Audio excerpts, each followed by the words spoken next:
Hello, on the Sidelines fans, and welcome back to another episode. This is kind of like a two-parter in a way. We've interviewed Kwasi Poku of Forge FC, who got his first, well, not his first, but his international call-up to the Canada men's U20 national team. We also now have Dino Bontis of Forge FC as well, who also got his first Canada U20 call-up as well. Dino, how are you? I'm doing great. I'm doing great. Thank you for having me. Well, it's an honor to have you. Congratulations. I was telling Kwesi as well. Congratulations on getting your first ever international or your first international call up to the Canada U20 national team, man. Yeah, thank you. Thank you so much. So we'll get into that in a bit. We're going to get into Forge FC. But first, I got to ask you the question is, what made you want to become a professional soccer player?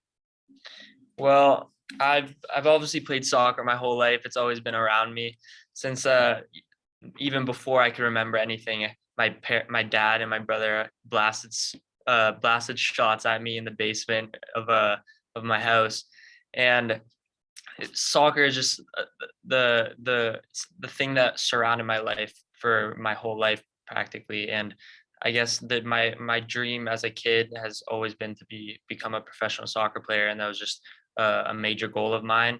And I'm so happy and excited and proud that I've realized that dream. So I got to ask you this as well, because like myself, we used to be a goalkeeper as well. Did you always want to be a goalkeeper, or did you like maybe want to play attack, defense, or even midfield? Yeah, well, when I was like 5 years old, I played that was when I played house league. That was the last year I played house league, and I played out, and I was really good, and I was scoring a lot of goals and stuff. And then I transferred over to Hamilton Sparta, and that's the team that my dad coached. He coached me and my older brother, and I played a year up with Hamilton Sparta. And I don't really remember. I was young. I was like 6 years old, but my dad said that he just tried me out as a goalkeeper once, and that I just excelled at it. So ever since then, I've just been between the posts.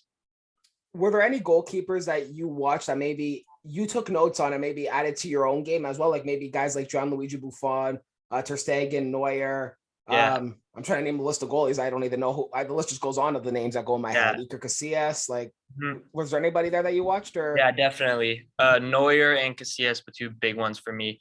I think Neuer definitely revolutionized the game with his feet, with his positioning, with the way that he became a sweeper keeper and just controlled the back line, the space in behind the back line. And also Casillas, he's a small goalkeeper relative to the other goalkeepers. He was about 5'11" or 6 foot.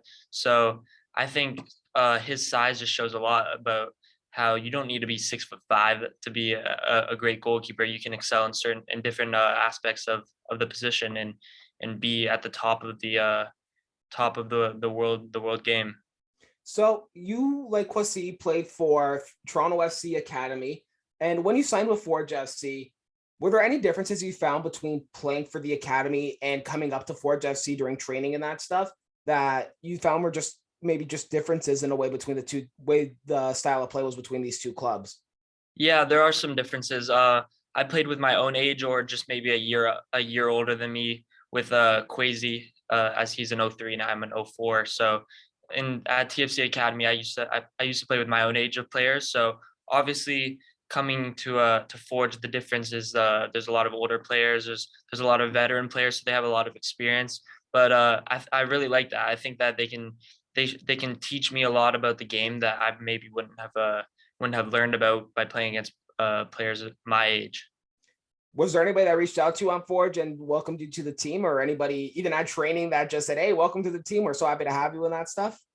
Yeah, yeah. A lot of the older guys are really making having fun with me, and I'm getting to know them really well, and I'm really having a great time in the change room. Well, that's awesome to hear, man. But I got to ask you too, because you're playing with guys who have played at like higher levels too, like Ashton Morgan and Kyle Becker, are two of the big names on Forge FC that have played for Toronto FC at the MLS level and that stuff. So what's it like playing with two guys like that? Yeah, it's actually amazing. Uh, I used to watch those players and just playing with them and just being beside them throughout the day. It's I know my younger self would think that wouldn't have ever happened, and that is just crazy. But I don't know. I'm getting used to it now, and it's really amazing that the players that I looked up to before are players that are by my side on the field. So during the off season and kind of during a lockout too and that stuff, like in the winter, was there anything you worked on specifically to maybe help you get prepared for not just this upcoming CPL season, but also the U20 call-up that you had, which we'll get into just in a little bit? Yeah, well, in the off season, I definitely worked on my strength. I think that's something that as I'm getting older, it's something that I need to improve. Obviously, I'm a younger player, and I have time to improve on that, and I still am growing maybe, and I'm still obviously growing. My brain's still growing. I'm still developing, but yeah, something that I've definitely tried to work on has been my strength and just my physical attributes. And let's get into it right now, because literally when I said we'll get into the U20 call up in a little bit, that was literally now the next question, as you got called up as well, like Kwasi, to the Canada U20 men's national team. Where were you when you found out the news, and what was your reaction to finding out that you're going to play for Canada? I'm trying to remember where it was actually. Uh, I think I was just at home and I saw the email, and then I was just so excited. And I told my dad that I got the email from Canada, and he was so excited for me. And it's just something I've been waiting for, because I was on the U15 national team in the U15 CONCACAF championships, and that was an amazing experience. We played Mexico and El Salvador, and those were my two clean sheets that I had in those tournaments, which were amazing memories of mine. And we unfortunately missed out on the U17 World Cup because of COVID. So the U20 opportunity is amazing for me, and I'm super excited.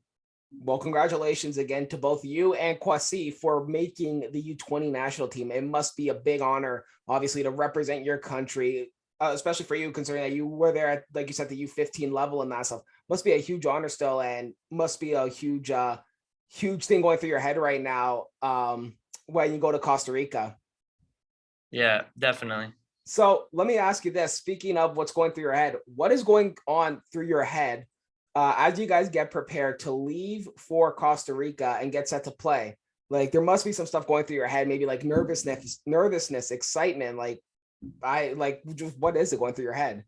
Yeah, well, obviously I'm a bit anxious. I'm ready to get out there and play with when you play with the national team and the Canadian national team. There's amazing players that come together from all over the world. Now there's way more international players that play with European teams, and just all these great players coming together is just an amazing thing. I think that obviously some teams maybe not at the pro level, but I know when I was at the youth level, there might be a few players that you think that are some maybe some weak points in the team. But when you have amazing players in every single facet of your team, then that's just an awesome thing, and it's just something that you will always appreciate.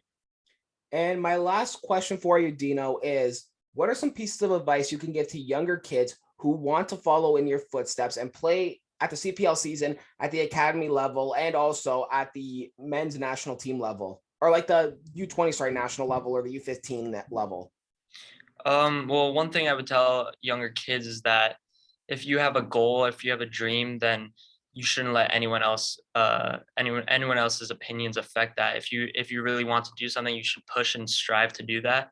And no one else's opinion really matters except for yourself. And your own drive and your own persistence is the only way you can get there. And no one else's opinion should matter to you.